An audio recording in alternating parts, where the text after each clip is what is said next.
میں سر ہے پھر بھی اسے تسلی نہیں ہے اور تخت پر بیٹھ کر اس کے لبوں پہ چھڑیاں مارتا ہے۔ جب آپ آگے بڑھے اپنی دھندلائی آنکھوں پر تھوڑا ہاتھ پھیرا اور چندیائی نظر کے ساتھ جب اس خون میں آلود سر کو دیکھا اور سر کو دیکھتے ہی پہچان لیا، انس بن مالک کی چیخ نکلی،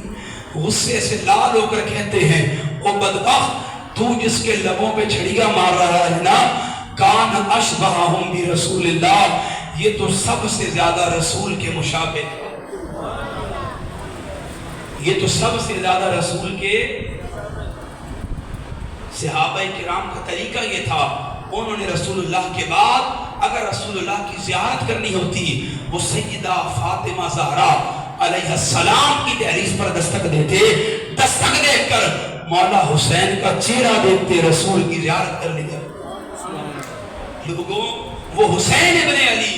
جو لائق اطاعت رسول ہے، اس نے اپنا سب بقائے دین کے لیے، احیاء دین کے لیے، دین کی اقدار کی بحالی کے لیے، شعار دین کے لیے، روایات دین کے لیے، اللہ کی اطاعت کے لیے، مصطفیٰ کی رضا کے لیے اپنا سب کچھ قربان کر دیا، لیکن امت نے آج تک حضور کی محبت کا حق ادا،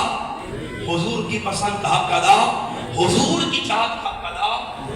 ہمارا المیہ افسوس کے ساتھ حالت یہ ہے، ہمیں تو آل بیت کا ذکر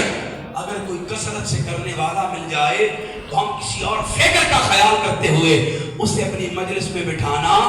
چھوڑ دیتے ہیں۔ لوگوں، صحابہ کرام کا طرز عمل، طریقہ اور انداز کیا تھا؟ صدیق اکبر صحابہ کو فرماتے تھے، صحیح بخاری میں آپ کا وہ قول موجود ہے، ارغبو، اے رسول کے صحابہ اگر چاہتے ہو رسول اللہ تم سے محبت کرے تو رسول اللہ کی اہل بیت سے محبت کرے۔ سیدنا فاروق اعظم کا طریقہ یہ تھا، وہ اپنی اولاد سے بڑھ کر رسول اللہ کی اولاد کا حیا کیا کرتے تھے۔ جمیع صحابہ اپنا سب کچھ اہل بیت پر قربان کیا کرتے تھے۔ تو آج لمحہ فکریہ ہے، آئیں اس دور پر فکر میں وہ حسین ابن علی جو لائق اطاعت رسول ہیں، منہاج القرآن ہمیں سفینہ نوح میں شامل کر کے کشتی روح میں بٹھا کر چند لمحات کے لیے وہ حقیقی منہج، مشرب، ماخذ، منبع عطا کرنا چاہتی ہے جو براہ راست ہمیں کربلا سے نجف لے کے جاتا ہے، نجف سے مدینہ لے کر جاتا ہے، مدینہ سے خدا تک لے کے جاتا ہے۔ آئیں اس رسول کے ارشاد کے مطابق ادبوا اولادکم علی ثلاث خصال، حب نبیکم وحب اہل بیتی وقراءۃ القرآن، کہ آقا کریم نے فرمایا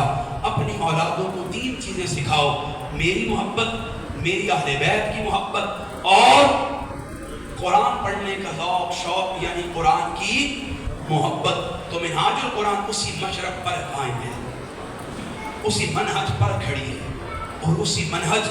اسی مشرب کے مطابق یہاں آپ کو ایک فکر رسول کریم کی اہل بیت سے مودت کے ساتھ مربوط کرے گی، ایک فکر قرآن کے نور، ذوق، شوق اور تعلق قرآن کے ساتھ مربوط کرے گی۔ آئیں اس فکر سے وابستہ ہو کر اپنے دامن مراد اہل بیت کی محبت کے ساتھ، اصحاب رسول کے ادب کے ساتھ، قرآن کی تلاوت کے ذوق، فہم و شعور کے ساتھ قائم رکھتے ہوئے رسول اللہ کے در سے وابستہ کر کے اللہ کی اطاعت کا حق ادا کرنے کی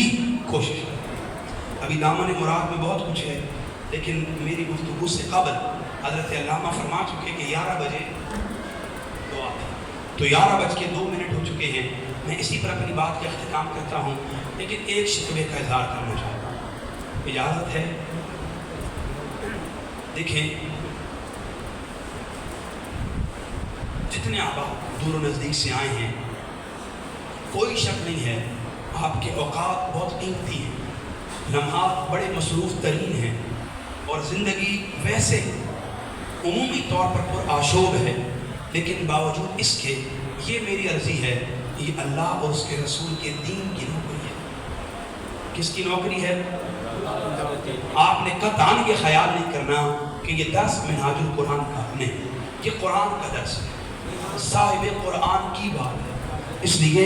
اپنے دامن مراد کو خالصتاً اللہ اور اس کے رسول سے مربوط کرنے کے لیے، قرآن کی فکر سے خود کو ہم آہنگ کرنے کے لیے آپ اس درس میں خود بھی آیا کریں، اہل خانہ کو بھی لایا کریں، بال بچوں کو بھی شامل کروایا کریں اور اپنے ارد گرد کے احباب کو بھی ضرور دعوت دیا۔ کم از کم اللہ نے جو 2 ہاتھ دیے ہیں، ان 2 ہاتھوں میں ایک ایک ہاتھ کسی کا پکڑ کے ضرور یہاں لایا۔ یہ بات بری تو نہیں ہے؟ 1 گھنٹے کی پابندی وقت کے ساتھ عشاء کی نماز کے کچھ لمحات بعد یہ نشست قائم ہوتی ہے،